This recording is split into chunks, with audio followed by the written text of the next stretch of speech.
Next हम लोग फिर आगे बढ़ते हैं। नॉर्मल कॉन्टैक्ट फोर्स के बाद अगला जो इलेक्ट्रोमैग्नेटिक फोर्स हमें स्टडी करना है वो है tension in a string.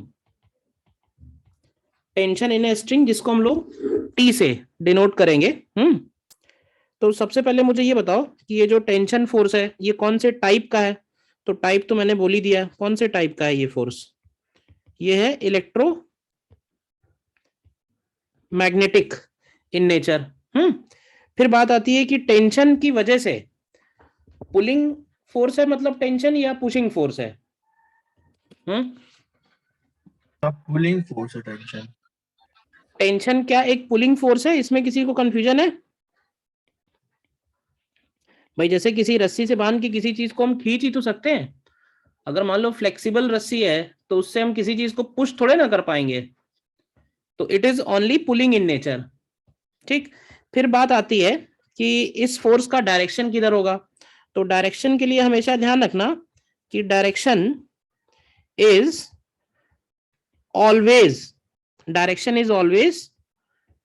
Away from body along the string मतलब स्ट्रिंग के along होगा और बॉडी से अवे होगा, मतलब बॉडी से दूर जा रहा होगा टेंशन। हाँ। और डायरेक्शन किसके along होगा? स्ट्रिंग के along होगा हमेशा। और इसका मैग्नीट्यूड, तो अगेन इसका जो मैग्नीट्यूड है वो फिक्स नहीं है। मैग्नीट्यूड अलग अलग सिचुएशन में अलग अलग हो सकता है। Magnitude is variable. Magnitude is variable. ठीक है। तो जैसे अब मैं कुछ एग्जांपल पूछता हूं तुमसे, बताना, जरा जवाब देना। जैसे मान लेते हैं कि कोई एक स्ट्रिंग है और उस स्ट्रिंग को हमने वॉल पे बांधा हुआ है एक एंड, और दूसरे एंड पे ये आदमी उसको खींच रहा है। और मान लेते हैं कि ये जो मैन है ये इसको 5 न्यूटन के फोर्स से खींच रहा है। ठीक। ये हो गई एक सिचुएशन। अच्छा, एक और सिचुएशन बनाते हैं। एक और सिचुएशन ये बनाते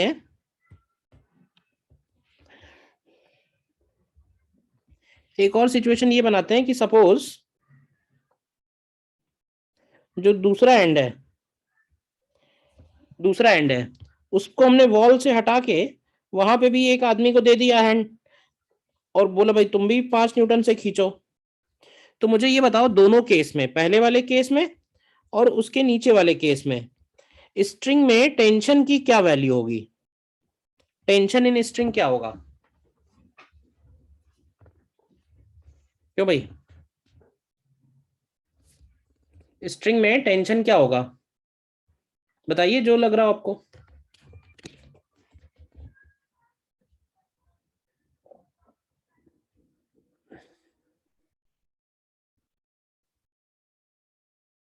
हम्म।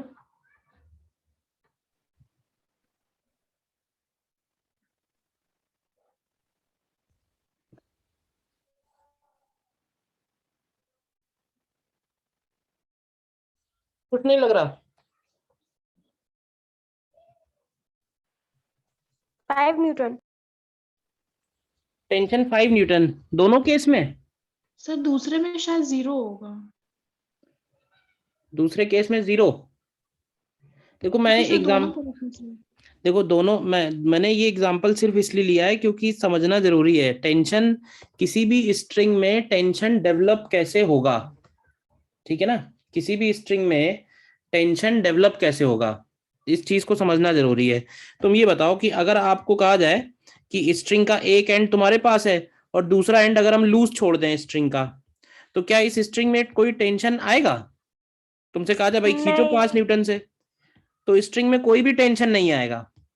स्ट्रिंग में टेंशन तब डेवलप होता है जब हम स्ट्रिंग के दोनों एंड्स को खींचते हैं। भाई जैसे मान लो तुम टॉमी को टहलाने ले गए पार्क में, तो जब वो दूर भागेगा तुम अपनी तरफ खींचोगे तभी तो वो जो स्ट्रिंग है वो टॉट होगी।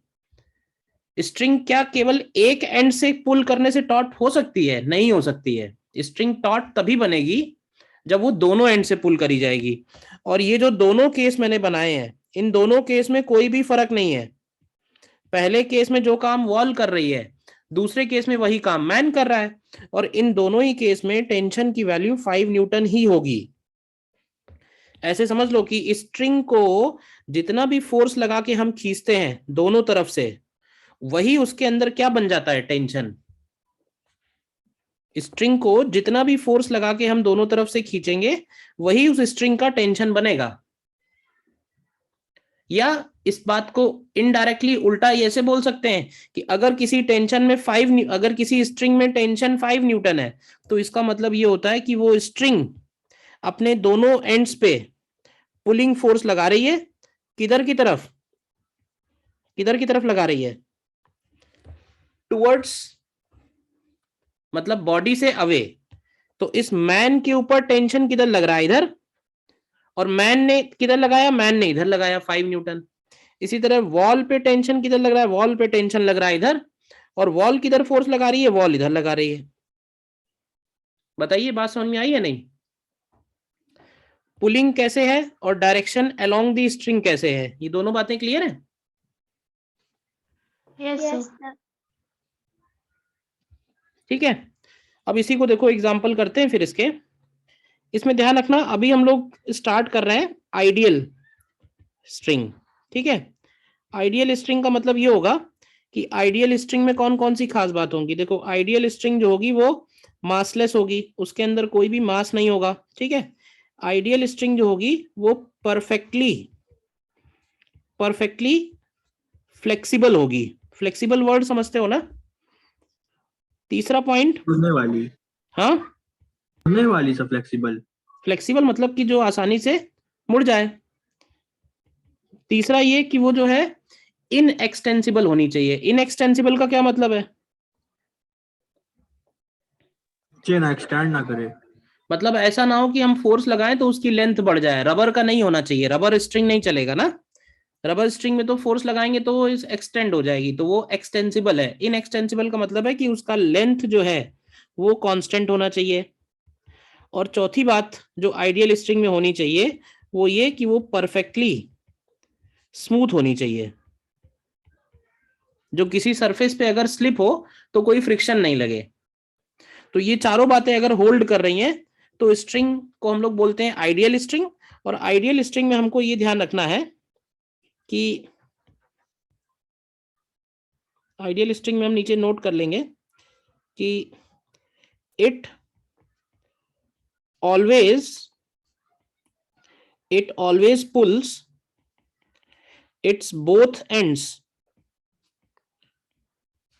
With equal tension. ठीक है ना? या ऐसे बोल सकते हैं कि tension is same throughout the string. अगर आइडियल स्ट्रिंग है तो उस केस में टेंशन उसके पूरे स्ट्रिंग में हमेशा सेम रहेगा, चेंज नहीं होगा। ठीक है, अब जैसे एक सिंपल सा एग्जांपल बनाओ। अब हमको करना क्या है, हमको एफबीडी बनानी है और अलग अलग सिचुएशन में सपोज टेंशन ही निकालना है। तो जैसे मान लो कि मैं एक ही छोटा सा एग्जांपल दे रहा हूं कि ये 5 kg का ब्लॉक है, इसका एफबीडी बनाओ और टेंशन फाइंड करो, क्या निकलेगा बताओ। Draw FBD and find tension. 50 Newton. तो ये तो सीधा सीधा क्वेश्चन हो गया ना, क्यों भाई? Yes sir. एफबीडी कैसा बनाया आपने, बताओ। एफबीडी का मतलब है कौन कौन से फोर्सेस दिखाए इसके ऊपर। तो एक तो दिखाया होगा आपने इसके ऊपर वेट mg, mg को लिख देंगे 5g, क्यों भाई? और टेंशन, देखो एक बात ध्यान रखना, फिगर में हम खाली t लिखेंगे, इस फिगर में कभी भी एरो नहीं दिखाएंगे। हम एरो नहीं दिखाएंगे इधर या इधर, क्योंकि उससे कंफ्यूजन हो जाता है। हम इस फिगर में सिर्फ t लिखेंगे। t का मतलब ये होता है कि इस स्ट्रिंग में टेंशन t है। अब हम एफबीडी जब बनाएंगे तो डायरेक्शन टेंशन का उसमें दिखाएंगे। अब ये बताओगे कि ब्लॉक के ऊपर टेंशन किधर लगेगा?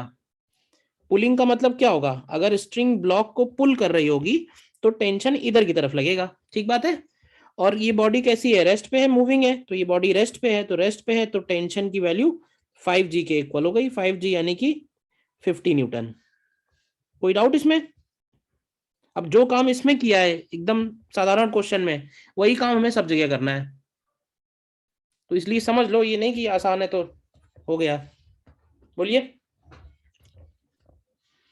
क्लियर है? यस सर, क्लियर है सर, क्लियर।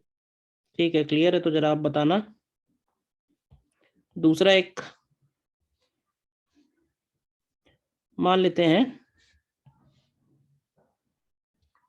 ये सिचुएशन है, कितनी स्ट्रिंग है? 4 स्ट्रिंग है। तीन सर। 3 स्ट्रिंग है ना, और इसका वेट मान लेते हैं फिर से 5 kg है, ये वाला एंगल 30 है, ये वाला एंगल 60 है। ध्यान रखना, जब तक स्ट्रिंग सेम रहेगी, जब तक स्ट्रिंग सेम रहेगी उसमें टेंशन सेम रहेगा, लेकिन स्ट्रिंग बदलते ही टेंशन बदल जाएगा।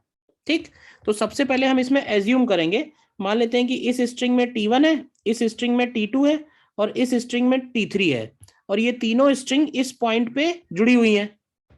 तो हमें T1 T2 T3 निकालना है। करो इसको, फाइंड T1 T2 T3।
भाई क्या करेंगे, देखो सबसे पहले एफबीडी बनाएंगे 5 kg का। अब ये बताओ कि 5 kg के एफबीडी में कौन कौन से फोर्स? तो एक फोर्स तो हो गया उसका वेट 5g, और बताइए कौन सा फोर्स लगेगा 5 kg पे? 5 टेंशन kg लगेगा T3 वाला। कौन सा टेंशन लगेगा, किधर लगेगा? सर ऊपर की तरफ लगेगा T3। T3 लगेगा ऊपर की तरफ, और 5 kg पे क्या लगेगा? और हाँ, और कुछ नहीं लगेगा, बस हो गया। बस। भाई 5 kg का मतलब है केवल 5 kg को देखो ना, उसके बाहर की दुनिया से कोई मतलब नहीं ना। 5 kg के ऊपर अगर आप देखोगे तो दो ही फोर्स लग रहे हैं। कौन कौन से फोर्स लग रहे हैं? उसका वेट mg और T3। और क्या ये 5 kg रेस्ट पे है? तो यहां से T3 की वैल्यू तो आ गई, कितनी आ गई? 5g। अब T1 T2 कैसे निकलेंगे? तो T1 T2 निकालने के लिए क्या करेंगे, ये जो जंक्शन पॉइंट है P, तो एक काम करो, P पॉइंट का एफबीडी बनाओ। अब आप कहोगे सर P पॉइंट का भी एफबीडी बन सकता है, तो बिल्कुल बन सकता है, जहां भी फोर्सेस लग रहे हैं वहां एफबीडी बनेगा। P पॉइंट का मास नहीं है, P पॉइंट का एफबीडी तो बनेगा ही। तो अभी बताओ P पॉइंट पे कौन कौन से फोर्स हैं, ध्यान से बताना। और एक है T1 प्लस T2 ऊपर की अरे तरफ। ऐसे नहीं बोलते हैं T1 प्लस T2 ऊपर की तरफ, T1 अलग लग रहा है, T2 अलग लग रहा है, ऐसे तुम पढ़ा ही ना पाएंगे ये चैप्टर। ऐसा दिमाग लगाओगे अगर तो हम पढ़ा नहीं पाएंगे आगे का चैप्टर। T1 और T2 एक डायरेक्शन में लग रहे हैं क्या? तो T1 T2 T1 plus T2 क्यों बोल रहे हो बेटा? अलग अलग है, अलग अलग तो अलग अलग हैं तो अलग अलग लगेंगे, किधर लगेंगे बताइए? T1 sin 30 और T1 sin 60 लगेगा ऊपर। T1 sin 30 और T2 sin 60 लगेगा। अरे मैं खाली एफबीडी की बात कर रहा हूँ अभी। तो T1 इधर दिखा दो और T2 इधर दिखा दो, इतनी सी बात बोल रहा हूँ, कोई दिक्कत इसमें?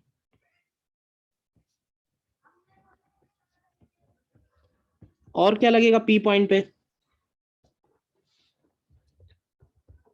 पी पॉइंट पे और कोई फोर्स? और नीचे से T3 नीचे की तरफ लगेगा नीचे की तरफ कौन सा लगेगा? T3 mg mg नहीं लगेगा, और T3 लगेगा। T3 ठीक है, अब ध्यान से देखो कि T1 T2 के बीच में एंगल 90 डिग्री है या नहीं है? और T2 का हॉरिजॉन्टल से एंगल कितना है? T2 का हॉरिजॉन्टल से एंगल 30 है, यानी T3 के साथ T2 का एंगल 120 डिग्री हो गया। तो इसका मतलब है कि T1 और T3 के बीच में एंगल 150 हो गया। तो अब क्योंकि तीन ही फोर्सेस हैं, बैलेंस हैं, तो इसमें लामी लगा दो, ज्यादा अच्छा रहेगा। तो क्या लिखेंगे? T1 upon sine 120 is equal to T2 upon sine 150 is equal to T3 upon sine 90। ठीक है, तो यहां से देखो T3 तो हमको मालूम ही है, T1 कितना आ जाएगा? T1 की वैल्यू आ जाएगी T3 इंटू साइन 120। साइन 120 को क्या लिखेंगे? T3 हो गया 50, साइन 120 क्या बनेगा? साइन 120 को लिखेंगे साइन 90 प्लस 30, तो ये हो जाएगा कॉस 30। कॉस 30 मतलब √3/2, तो ये आ जाएगा 25√3। इसी तरह से T2 निकालेंगे तो ये बनेगा T3 इंटू साइन 150। साइन 150 को लिखेंगे 90 प्लस 60, तो कॉस 60 हो जाएगा, और कॉस 60 होता है 1/2, तो ये हो जाएगा 25 न्यूटन। तो ध्यान से देख लो, T3 T1 T2 तीनों निकला है? बताइए, T1 T2 T3 तीनों निकला है? Yes sir. कोई डाउट या क्लियर? क्लियर। और ये वाला बात बता दीजिए, T1 अपॉन साइन 120 जब आपने करा था कैसे करा है सर मुझे? ये ऊपर अभी तो बताया, लामीज थ्योरम, नहीं बताया? अगर तीन फोर्सेस लग रहे हो सिस्टम पे, F1 F2 F3, और सिस्टम बैलेंस हो, तीन हो और बैलेंस हो, तो हम लामीज थ्योरम से लिख सकते हैं F1 upon sine alpha, F2 upon sine beta, F3 upon sine gamma.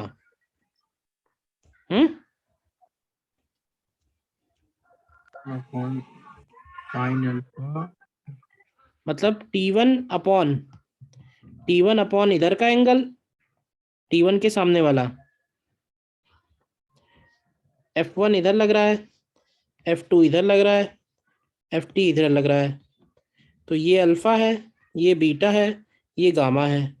तो लामीज थ्योरम सेज कि F1 upon sine alpha equal to F2 upon sine beta equal to F3 upon sine gamma. ठीक है, अगर तीन लग रहे हैं तो इससे जल्दी आ जाएगा। कंपोनेंट करोगे तो उसमें इक्वेशन बनेंगी, इक्वेशन बनेंगी तो टाइम लगेगा। मेरा पर्पस यही है कि टाइम ना लगे। टाइम ही तो कम होता है मेडिकल के पेपर में, बोलो क्यों भाई? Yes sir. फिर क्लियर है क्वेश्चन? कुछ और डाउट बताइए। नो सर, बस हो जाएगा।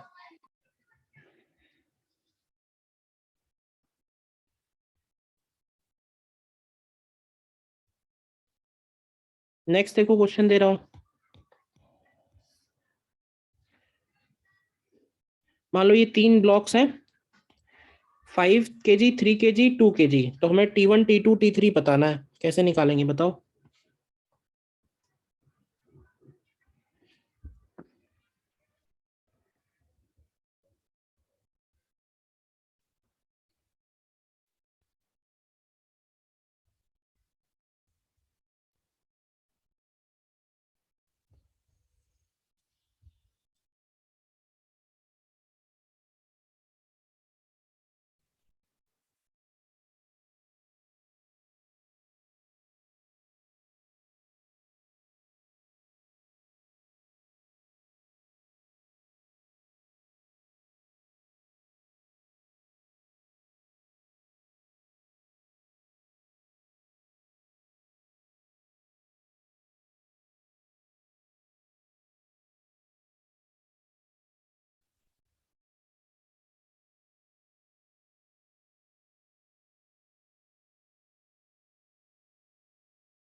एफबीडी बनाइए इसमें एक एक करके। जैसे सबसे अच्छा, पहले हम आप लोग एफबीडी बनाएंगे। रेशियो 50 रेशियो 100 ये आएगा क्या? हाँ, ये 2 kg है, तो 2 kg के ऊपर कौन कौन से फोर्स? 2 kg के ऊपर उसका वेट लगेगा 2g डाउनवर्ड, और T1 लगेगा अपवर्ड। तो T1 की वैल्यू तो आ जाएगी सीधे सीधे 20 न्यूटन। अब जरा ध्यान से समझना एक बात, अब हम 3 kg का एफबीडी भी बना सकते हैं, और डायरेक्ट T2 निकालने के लिए 3 + 2 का एफबीडी बना सकते हो। बताओ, तो अगर 3 और 2 का कंबाइंड एफबीडी बनाया जाए, कंबाइंड एफबीडी बनाने का क्या फायदा है? पहले ये फायदा समझ में आए तब तो तुम प्रैक्टिस कर पाओगे। अगर हम 3 kg और 2 kg का कंबाइंड एफबीडी बनाए, ठीक है, तो इस कंबाइंड एफबीडी में बताओगे कौन कौन से फोर्स लगेंगे, एक्सटर्नल फोर्स कौन कौन से हैं? एक सर T2 लग जाएगा और एक MG एक लग लगेगा जाएगा। T2 ऊपर की तरफ, 3 और + एक 2g 3 और + एक 2 into लगेगा g। टोटल वेट कितना, 5g। हाँ भाई 3 + क्या 2g। T1 दिखाने की जरूरत है इस इक्वेशन में? नो सर, क्यों नहीं जरूरत है? पूरा एक बास मान के कर रहे हैं ना उसको 5। क्योंकि T1 इंटरनल फोर्स है। सही सही जवाब दो बस, और क्या। T1 कैसा फोर्स है? ठीक है सर। जब हमने इस बाउंड्री के अंदर बना दिया तो बाउंड्री के अंदर वाले फोर्सेस कैसे हो गए, इंटरनल। इंटरनल एक्सटर्नल समझाया है ना आपको। तो यहां से T2 की वैल्यू आ जाएगी 5g। तो ऐसे ही प्रैक्टिस करोगे तो डायरेक्ट बता सकते हो कि T3 कितना होगा। 100 न्यूटन। सिमिलरली जो T3 होगा वो 10g हो जाएगा। तो ये हो गया 50 न्यूटन और ये हो गया 100 न्यूटन। तो रेशियो क्या आएगा, T1:T2:T3। क्यों भाई, कितना आएगा, 2:5:10। ठीक है, यस सर। 2:5:10। और बताना जरा, दूसरा एक क्वेश्चन दे रहा हूं। मान लेते हैं कि ये 2 kg है, ये 5 kg है, इन दोनों के बीच में एक स्ट्रिंग बंधा हुआ है। और इस ब्लॉक के ऊपर हम लोग फोर्स लगा रहे हैं 21 न्यूटन का। तो हमें निकालना है फाइंड ए पार्ट में acceleration of blocks, acceleration of blocks, और बी पार्ट में बताना है टेंशन इन स्ट्रिंग। देखो निकालो इसको।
एक्सेलरेशन 0.3 और टेंशन 51.5 न्यूटन।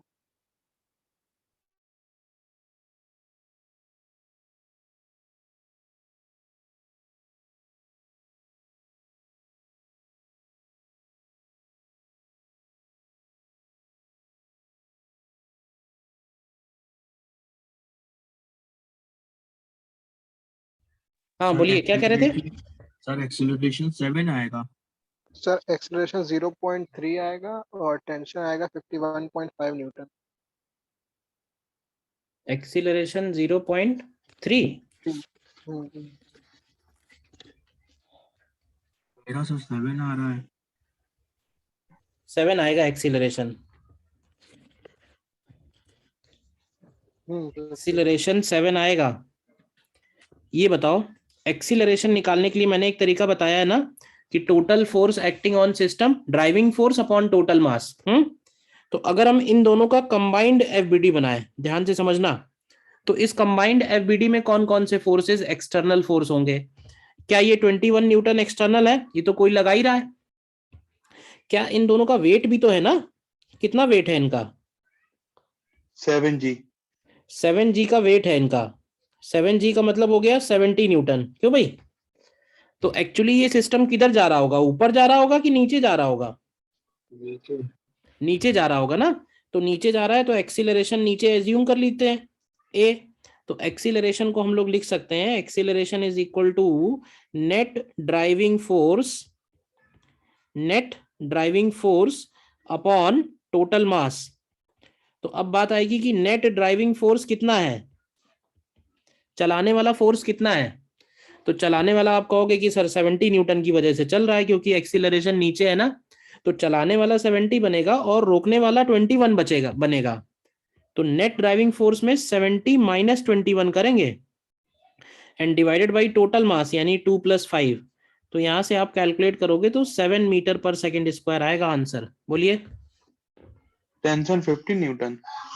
टेंशन कैसे आएगा? अब देखो, अगर हम पूरे का एफबीडी बनाएंगे तो उसमें टेंशन नहीं निकाल पाएंगे। क्यों? क्योंकि टेंशन तो इंटरनल फोर्स हो गया ना। तो अगर हमें टेंशन निकालना है तो हमें किसी एक का एफबीडी बनाना पड़ेगा। अब एक्सीलरेशन निकाल लिया तो किसी भी एक का बना लो। तो ड्रॉ एफबीडी 2 kg का या फिर 5 kg का, किसी एक का। तो मान लेते हैं कि 2 kg का बनाते हैं।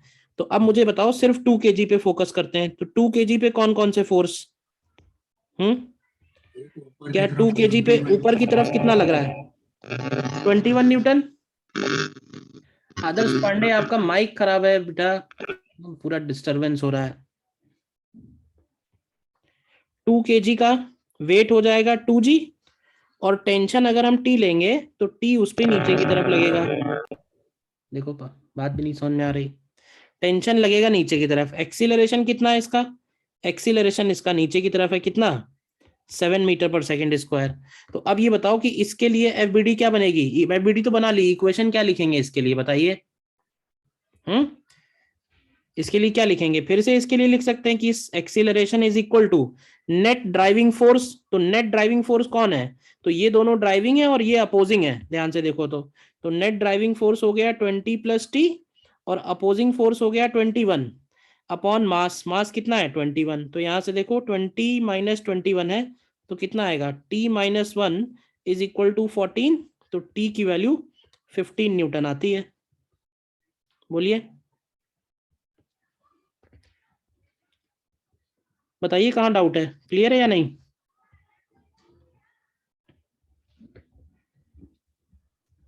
बोलिए भाई, क्लियर है या कोई डाउट है? यस सर, क्लियर है। क्लियर है। नेक्स्ट देखो, सब क्वेश्चन एक जैसे हैं बट मुझे इतने सारे कराने पड़ रहे हैं क्योंकि तुम ठीक से बात नहीं समझ रहे हो। एक बार में समझ लो तो एक जैसे ही हैं सब क्वेश्चन।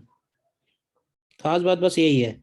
मान लो इधर है 3 kg, इधर है 2 kg, इधर है 1 kg। और इसके ऊपर इधर की तरफ लग रहा है, मान लेते हैं 36 न्यूटन, और इस पे इधर की तरफ लग रहा है, मान लेते हैं इधर की तरफ लग रहा है 12 न्यूटन।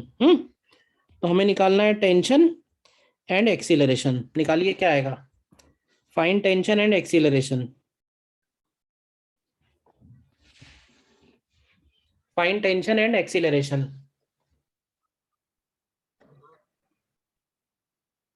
4 मीटर पर सेकंड स्क्वायर एक्सीलरेशन।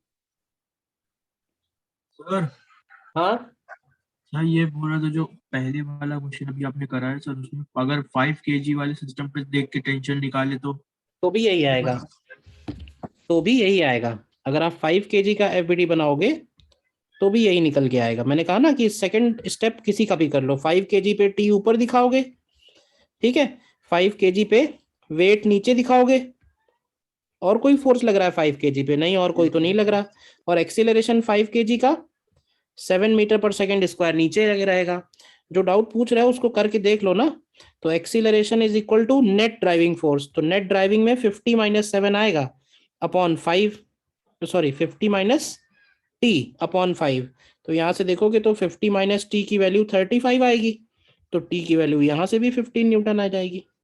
समझ गया। हमने कर दिया था 50 माइनस 21, ऊपर वाला फोर्स भी काउंट कर रहे हैं। देखो फिर वही बात है, बार बार वही बात घूम घूम के आ रही है। एफबीडी में कौन से फोर्सेस लगाएंगे, जो हमारे पड़ोसी के ऊपर लग रहे हैं ये, या जो हमारे ऊपर डिस्टरबेंस कर रहा है वो? 5 kg की आंख नाक कान है क्या, उसको क्या मालूम यहाँ क्या लग रहा है? 5 kg को तो यही पता ना जो उसके ऊपर लग रहा है, तो बस वही दिखाएंगे एफबीडी में। नेक्स्ट एक्सीलरेशन बताओ जल्दी से। एक्सीलरेशन फिर से एक्सीलरेशन 4 मीटर पर सेकंड स्क्वायर आ रहा है। हाँ, नेट ड्राइविंग फोर्स लिखेंगे, तो नेट ड्राइविंग फोर्स लिखने के लिए 4 आएगा एक्सीलरेशन। एक्सीलरेशन 4 आएगा, हाँ 4 मीटर पर सेकेंड। तो नेट ड्राइविंग फोर्स हो जाएगा 36 है चलाने वाला, और 12 है उसको रोकने वाला, है या नहीं है? और टोटल मास की जगह लिख देंगे 3 + 2 + 1, तो ये हो जाएगा 24/6। तो एक्सीलरेशन निकालने के लिए तो पेन भी नहीं उठाना चाहिए भाई। फिर अगर हमें T1 निकालना है तो क्या करना चाहिए बताओ? एक्सीलरेशन तो आ गया, एक्सीलरेशन आ गया, एक्सीलरेशन निकल आया 4 मीटर पर सेकेंड स्क्वायर। अब T1 निकालने के लिए क्या किया जाए? तो T1 निकालने के लिए हमें केवल एक ब्लॉक का बनाना चाहिए। किसका बनाया जाए? 3 kg का। अब 3 kg के ऊपर कौन कौन से फोर्स? तो देखो T1 लग रहा है राइट में, और 12 न्यूटन लग रहा है लेफ्ट में, और जा कहाँ रहा है ये? और जा रहा है ये राइट में। कितने एक्सीलरेशन से? 4 से। तो क्या लिखेंगे? 4 is equal to net driving force. तो नेट ड्राइविंग फोर्स क्या होगा? T1 माइनस 12 अपॉन टोटल मास यानी 3। तो यहाँ से T1 कितना निकलता है? T1 आ जाएगा 24 न्यूटन। इसी तरह से T2 निकालने के लिए क्या करें? करो T2 आएगा। हाँ, T2 32 आएगा। T2 32 आएगा, करेक्ट। कॉन्सेप्ट बहुत छोटा सा है, बहुत कॉमन सेंस है बिल्कुल। इतनी सी बात दिमाग में बिठा लो और फिर गलती नहीं करो, फिर भूल मत जाओगी, बार बार भूल जा रहे हो। क्या करना है? हर क्वेश्चन एक ही जैसा है, पूरा चैप्टर ही बिल्कुल ऐसे ही है। सर T2 32 आ रहा है। हाँ, T2 32 आएगा, करेक्ट। ये है 1 kg का ब्लॉक, इस पे इधर की तरफ लग रहा है 36, ठीक है। इधर की तरफ लग रहा है T2, और जा किधर रहा है? जा तो इधर ही रहा है। कितने से? 4 मीटर पर सेकेंड स्क्वायर से। तो acceleration is equal to net driving force. तो नेट ड्राइविंग फोर्स हो जाएगा 36 माइनस T2 अपॉन मास की जगह 1। तो आपको यहाँ से T2 मिल जाएगा 32 न्यूटन। कर लिया कई लोगों ने? बोलिए। ठीक है ना? Yes sir. अच्छा, अब इसमें एक छोटा सा पॉइंट और पढ़ते हैं। छोटा सा हेडिंग है, स्ट्रिंग्स हैविंग मास। अभी तक जो स्ट्रिंग्स थे वो कैसे थे? मासलेस। अब वो कह रहा है कि अगर मान लो स्ट्रिंग्स में मास हो तो क्या होगा? तो देखो, जितने भी मास वाले स्ट्रिंग होंगे, क्या करेंगे हम उसमें? उसका एक छोटा सा ट्रिक है। ट्रिक क्या है? वो भी कॉन्सेप्ट ही है। मान लो जैसे M1 है, M2 है, और M1 M2 के बीच में एक थिक स्ट्रिंग जुड़ा हुआ है। थिक स्ट्रिंग है तो इसलिए उसका मास है। तो मान लेते हैं कि ये जो स्ट्रिंग है इसकी लेंथ L है, क्यों भाई? और इसका मास M है। समझ में आई बात? और हमें कहा गया है कि भाई इसमें हमको टेंशन निकालना है। कहाँ निकालना है? तो मान लो हमसे कहेगा कि हमें यहाँ से x डिस्टेंस पे टेंशन पता करना है। तो ध्यान रखना, एक तो स्ट्रिंग्स हैविंग मास में tension at different points, tension at different points में बी डिफरेंट। जैसे हम लोग बोलते हैं ना कि आइडियल स्ट्रिंग में हर जगह सेम होगा, तो स्ट्रिंग्स हैविंग मास में ये सेम नहीं होगा, मतलब नहीं हो भी सकता है नहीं भी हो सकता है, तो हम तो मान के चलेंगे कि नहीं है सेम। तो हर जगह का टेंशन अलग अलग है। अब हर जगह का अलग अलग है तो हमसे जब पूछा जाएगा ना टेंशन ऐसे केस में, तो हमको बताएगा कि कहाँ निकालना है। तो मान लो हमसे कहा गया कि हमें यहाँ निकालना है टेंशन, समझ में आया कहाँ निकालना है? M1 से कितना दूर, M1 से कितने डिस्टेंस पे, x डिस्टेंस पे, और टोटल लेंथ क्या है, टोटल लेंथ L है। तो देखो ट्रिक क्या है इसकी, ट्रिक सीधी सीधी ये है कि जहां पे भी हमें टेंशन निकालना है हम क्या करेंगे, स्ट्रिंग को उस पॉइंट पे कट कर देंगे। कट करना समझते हो ना, क्यों भाई? स्ट्रिंग को हम उस पॉइंट पे कट कर देंगे। तो ऐसे मान के चलो कि हमने उस स्ट्रिंग को वहां से काट दिया। तो जब काट दिया तो M1 के साथ ये स्ट्रिंग अलग हो गई और M2 के साथ ये स्ट्रिंग अलग हो गई। बात समझ में आई? हमने वहां से उसको कट कर दिया है। और फिर क्या करेंगे हम, कट करने के बाद, क्योंकि ये तो पहले जुड़े हुए थे ना, कट कर दिया तो क्वेश्चन ही बदल गया। तो क्वेश्चन ना बदले उसके लिए हम दोनों कट पार्ट्स के बीच में एक मासलेस आइडियल स्ट्रिंग जोड़ देंगे। मासलेस आइडियल स्ट्रिंग, ऐसे ही इमेजिन करो। क्यों भाई, बात समझ में आई क्या किया? Yes, sir. जहां पे भी टेंशन निकालना है वहां पे उसको कट किया, और कट करने के बाद उनके बीच में क्या जोड़ दी, एक मासलेस आइडियल स्ट्रिंग। अब हमारे पास क्वेश्चन ये हो गया कि इस स्ट्रिंग में टेंशन हमको निकालना है, ठीक है। बाकी ये एक ब्लॉक ये है, एक ब्लॉक ये है। अब ये बताओ कि ये जो पार्ट है स्ट्रिंग का, इसका मास कोई बता सकता है कितना होगा? पूरे स्ट्रिंग का मास m था, तो केवल इतने का कितना मास होगा? कैसे निकालेंगे? तो total mass upon total length into इसका लेंथ। इसी तरह इसका मास क्या होगा, total mass upon total length into इसका लेंथ। तो ऐसे समझ लो कि एक ब्लॉक ये हो गया जिसका मास होगा M1 प्लस ये जो लिखा है, और एक ब्लॉक ये हो गया इसका मास होगा M2 प्लस ये। तो अब ये दो ब्लॉक हो गए एक तरह से। अब हमारे पास नया क्वेश्चन आ गया और टी निकालना है। तो टी निकालने का तरीका वही है जो हम लोगों ने पहले किया था। इसको नोट कर लो, मैं अगला एग्जांपल दे रहा हूं, वो करो तुम, समझ में आ जाएगा। मान लेते हैं कि एक थिक स्ट्रिंग है, और उस थिक स्ट्रिंग में नीचे एक कैपिटल M है, और ये जो थिक स्ट्रिंग है ये M, L है। तो हमें निकालना है find tension, find tension eight A point P which is at a distance x from the ceiling। मतलब सीलिंग से x डिस्टेंस पे एक पॉइंट है P, उस पॉइंट पे हमको टेंशन निकालना है। देखो कॉन्सेप्ट मैंने बता दिया, क्या कॉन्सेप्ट है, करो ट्राई।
सर हाँ बोलिए।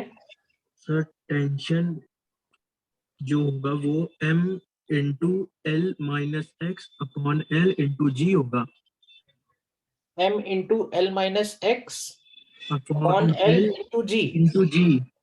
कैपिटल M भी तो ऐड होगा उसमें, कैपिटल M नहीं लिया? नहीं सर, हाँ तो गड़बड़ किया ना, गलत किया फिर। वो ठीक है।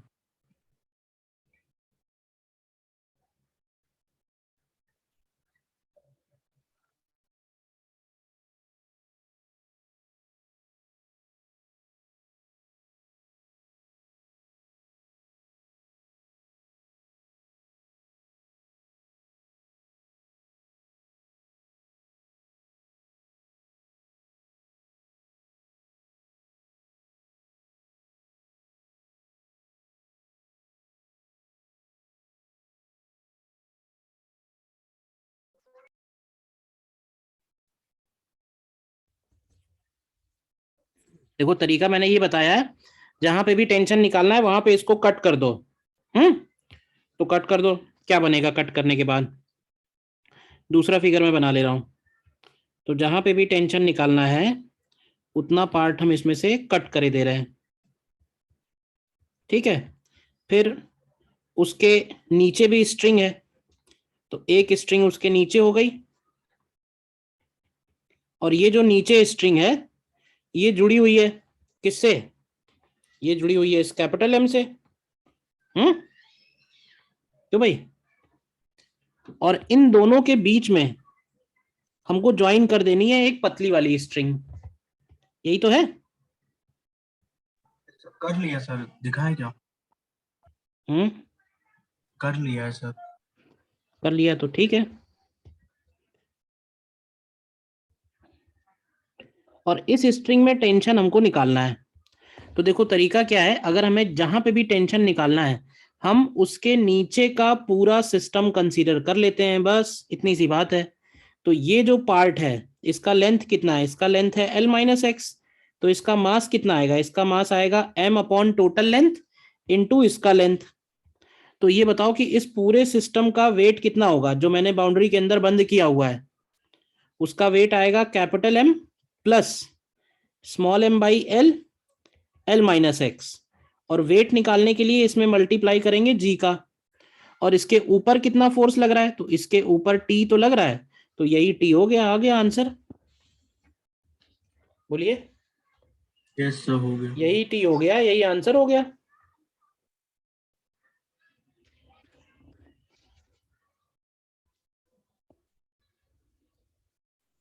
बोलिए, क्लियर? कोई डाउट?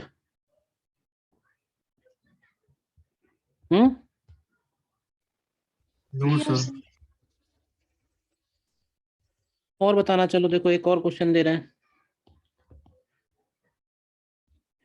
मान लेते हैं कि दो ब्लॉक हैं, दिख रहे हैं दोनों ब्लॉक,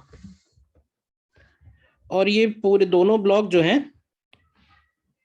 ये पूरा का पूरा सिस्टम ए नॉट एक्सीलरेशन से ऊपर जा रहा है, ठीक है। और ये वाली जो स्ट्रिंग है ये आइडियल स्ट्रिंग है, और ये वाली जो स्ट्रिंग है वो है string having mass, string having mass. और P जो है वो मिड पॉइंट है। तो हमें टेंशन निकालना है P पे और टेंशन निकालना है Q पे। देखो करो, सही सही बताना आंसर एक बार में बस। 0.2 kg जो है वो हैवी, वो मास वाली स्ट्रिंग का मास है। मास है, हाँ।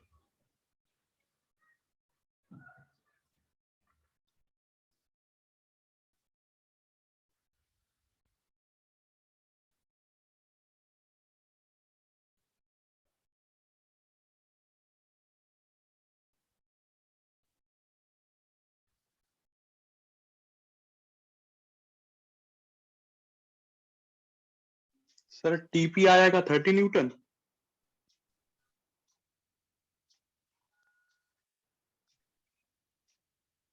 नहीं बेटा, पूरा सिस्टम ऊपर जा रहा है, तुम लोग जो है कुछ ना कुछ जरूर मिस करे जा रहे हो। ऐसे हम लोग प्रैक्टिस ही करते रहेंगे, कुछ मिस मत करो, जल्दबाजी नहीं करो, सब चीजें ध्यान से देख के करो।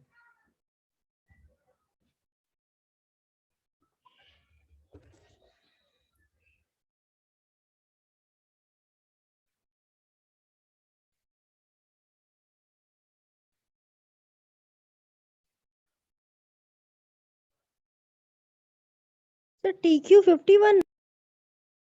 हम्म,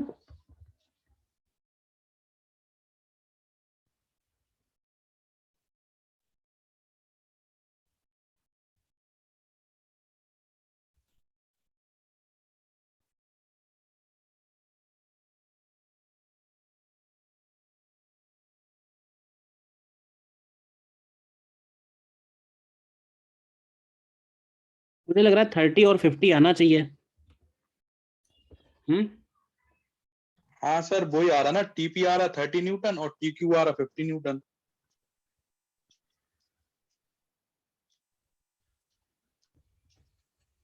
30 न्यूटन, अच्छा 0.8, ठीक है, वो 9.8 के हिसाब से 30 हो हाँ जाएगा, करेक्ट, ठीक हाँ है, सर। ठीक है, माय मिस्टेक।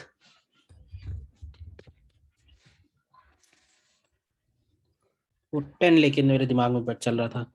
तो देखो, अगर हम पी पे निकालना चाहते हैं टेंशन, तो हम एक ऐसा सिस्टम लेंगे जिसकी बाउंड्री पी से पास हो रही हो, ठीक है, मतलब ये जो नीचे वाली पोटली दिख रही है, बस इसके ऊपर बताओ कौन कौन से फोर्स हैं। क्यों भाई, इस सिस्टम के ऊपर तो ध्यान से देखोगे तो इस सिस्टम में क्या क्या है, लिख लो। 2.9 का ब्लॉक है और 0.1 का स्ट्रिंग है। 0.1 का इसलिए क्योंकि आधा काट दिया ना वहां से, और इस पे इधर की तरफ टेंशन लग रहा होगा टीपी। और इस पूरे का वेट कितना होगा, तो इस पूरे का वेट हो जाएगा 3 × G। और ये पूरा सिस्टम ऊपर की तरफ जा रहा है, कितने एक्सीलरेशन से जा रहा है, 0.2 मीटर पर सेकेंड स्क्वायर से। तो एक्सीलरेशन को लिखेंगे net driving force, net driving force हो जाएगा TP minus 3 × 9.8 and divided by total mass, तो टोटल मास इज ऑल्सो 3। तो यहां से देखिए टीपी की वैल्यू 30 न्यूटन आ जाएगी, बताइए भाई। Yes sir. अच्छा, अब क्यू पे टेंशन निकालने के लिए क्या किया जाए? तो एक काम करो, क्यू पे टेंशन निकालना है तो ये पूरा सिस्टम ले लो। क्यू पे टेंशन निकालना है तो ये पूरा सिस्टम ले लो। तो अगर आप पूरा सिस्टम लोगे तो ये बताओ कि पूरे सिस्टम का वेट क्या होगा, एक झटके में आ जाएगा। पूरे सिस्टम का वेट होगा, ऐड करो कितना हो जाएगा, 1.9 भी इसमें है, 2.9 भी इसमें है, और 0.2 भी इसमें है, क्यों भाई? और ऊपर की तरफ लग रहा है इस पे टी क्यू, कितना वेट आएगा इसका, 5। 5 आ जा रहा है। तो इस पे नीचे की तरफ फोर्स कितना हो गया, 5G। और ये सिस्टम ऊपर की तरफ जा रहा है 0.2 मीटर पर सेकेंड स्क्वायर से। तो इसको लिखेंगे 0.2 मीटर पर second square is net driving force. तो नेट ड्राइविंग फोर्स फिर से क्या बनेगा, T Q minus 5G upon 5। तो यहाँ से टी क्यू निकालेंगे अगर आप, तो ये 50 न्यूटन आ जाएगा। बताओ।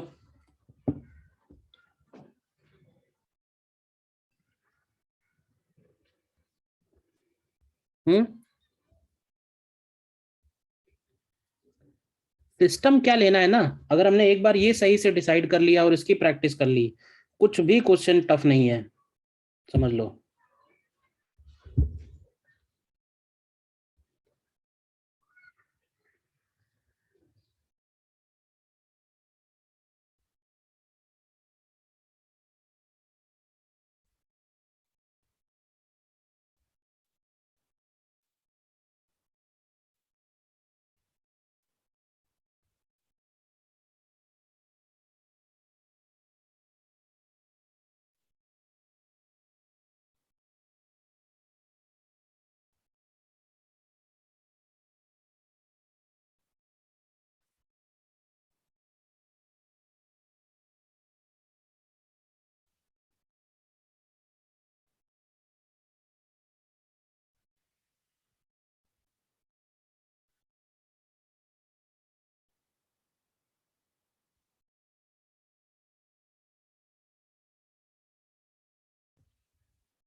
ठीक है,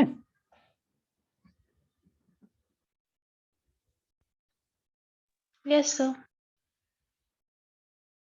बताओ कहीं डाउट है इसमें तो। No sir.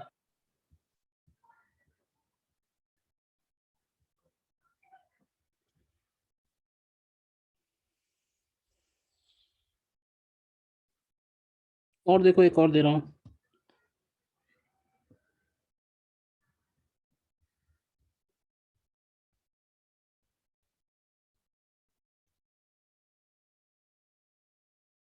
नेक्स्ट क्वेश्चन देखिए।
सर पहले वाले में टेंशन जो है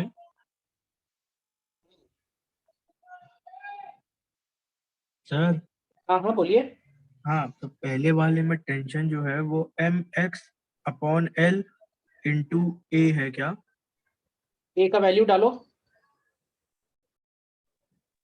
पहले वाले में ए का वैल्यू कहाँ गई मैंने? f is equal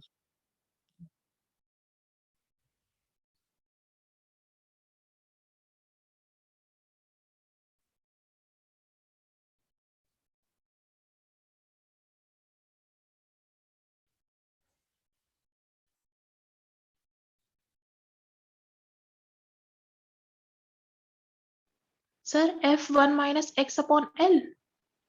F1 minus x नहीं, L माइनस एक्स। अच्छा 1 माइनस एक्स अपॉन एल अंदर ब्रैकेट के अंदर, ठीक है।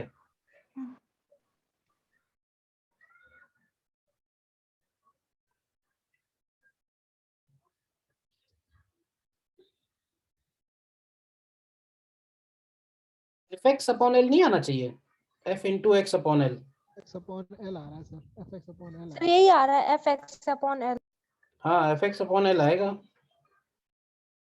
छोटी छोटी मिस्टेक कर रहे हो पता है तुम सब लोग, तभी आंसर गड़बड़ बता रहे हो। सबसे पहले इस पूरे सिस्टम पे कितना फोर्स लग रहा है, F, और इसका मास है m, तो इसका एक्सीलरेशन तो एक झटके में ही बोल सकते हैं ना। कितना एक्सीलरेशन होगा इसका? एक्सीलरेशन होगा net driving force upon total mass. आ गया एक्सीलरेशन। अब इसके बाद हमें जहां पे भी टेंशन निकालना है हम वहीं तक का स्ट्रिंग ले लेते हैं। तो मान लो पीछे का पार्ट ले लो, पीछे का पार्ट ले लो या आगे का पार्ट ले लो। केवल इतने पार्ट का एफबीडी बनाओ। तो ये बताओ केवल इतने के पार्ट के एफबीडी में ये मास कितना होगा? तो ये मास होगा total mass upon total length into इसका लेंथ, और इस पे जो टेंशन लग रहा है वही निकालना है। एक्सीलरेशन है इसका दिया हुआ है, पता मतलब निकाल लिया है कितना एक्सीलरेशन है, F अपॉन एम।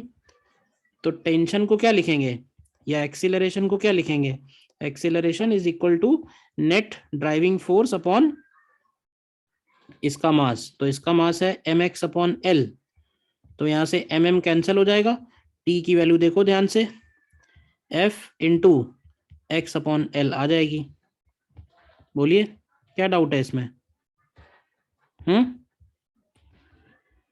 क्या समस्या है?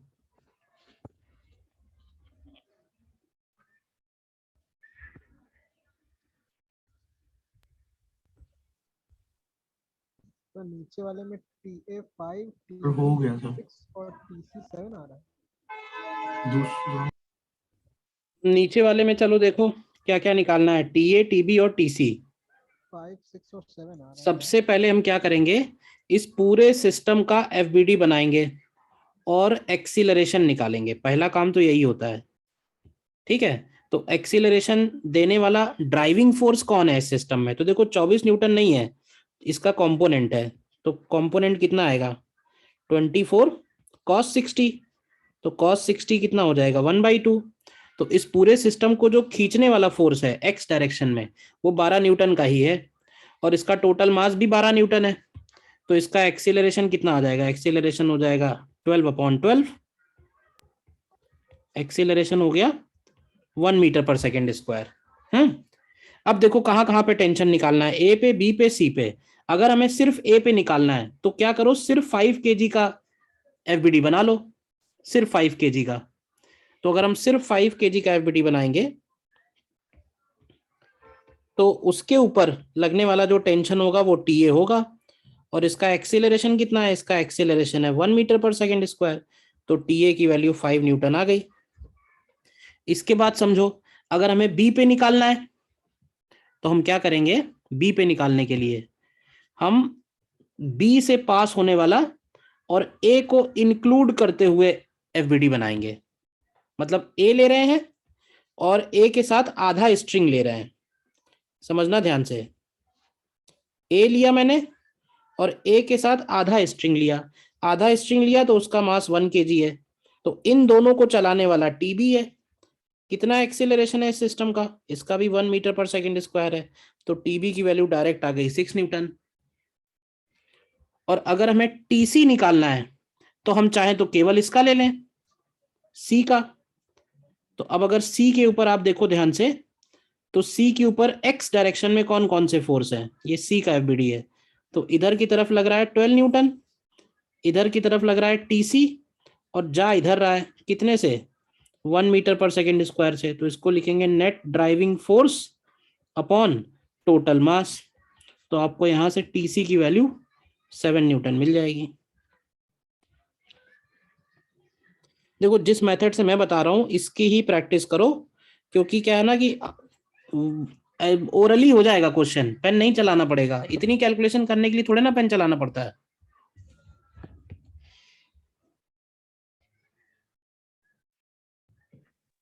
बोलिए, आया समझ में या नहीं आया? यस सर, आ गया।